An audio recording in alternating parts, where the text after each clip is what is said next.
বাংলাদেশ থেকে ভারতের মাটিতে পা ফেললেই হিন্দু নির্যাতনের মিথ্যা বক্তব্য দিতে বাধ্য করছে দেশটির বিভিন্ন গণমাধ্যমের সাংবাদিকরা। তারা শিখিয়েও দিচ্ছে কি কি বলতে হবে, এমন অভিযোগ করেছেন ভারতে যাওয়া কয়েকজন বাংলাদেশি এবং তাদের স্বজনেরা। ভারতের বিভিন্ন চ্যানেলে এমন অন্তত 2 জনের সম্প্রচার করা বক্তব্য রয়েছে মাছরাঙা টেলিভিশনের কাছে। সেসবে যা অভিযোগ করা হয়েছে তার সত্যতাও পাওয়া যায়নি সরেজমিন অনুসন্ধানে। ফরিদপুর এবং নড়াইল প্রতিনিধি তথ্য এবং চিত্রে ডেস্ক রিপোর্ট। খারাপ অবস্থা, হিন্দুদের উপর অনেক অত্যাচার, অবিচার, হিন্দুদের বাড়িঘর দখল, দোকানপাট ভাঙচুর। ভারতের এবিপি আনন্দ টেলিভিশনে নির্যাতনের এমন অভিযোগ তোলেন বাংলাদেশি এক যুবক, যার বাড়ি ফরিদপুরে।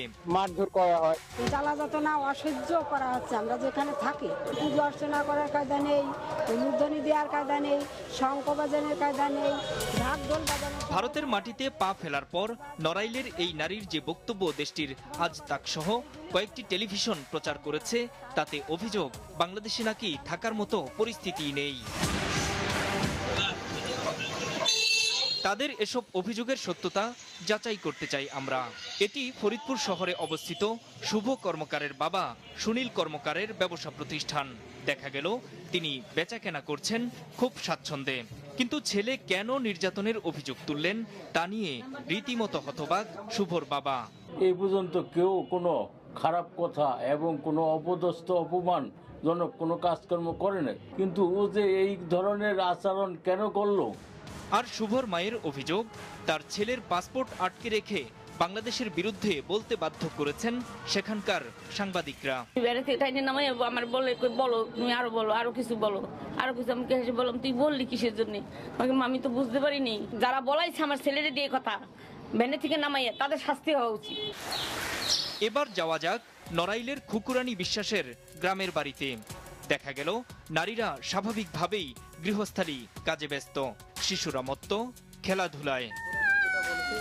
স্থানীয়রা জানিয়েছেন তাদের এলাকায় সম্প্রীতির সাথেই বাস করছেন সবাই। আমার এই স্ত্রী কি কোন কায়দায় কোন ভাবে এই সমস্ত কথার ভাষ্যগুলো এরকম কোনো জিনিস ঘটেনি। খুকুরানীর ছেলে জানালেন একটি বিয়ের অনুষ্ঠানে যোগ দিতে ভারতে গিয়েছেন তার মা। সেখানে তাকে মিথ্যা তথ্য দিতে বাধ্য করেছে ভারতীয় গণমাধ্যমগুলো। আপনি যদি এই যে আমরা যে কথাগুলো বলতেছি এই কথাগুলো যদি একটু সাদা গুছো এইভাবে বলেন, তাহলে আপনার ওখানে যত হিন্দুরা আছে তাতে আপনার খুব উপকার হবে, এতে আপনার কোনো সমস্যা হবে না।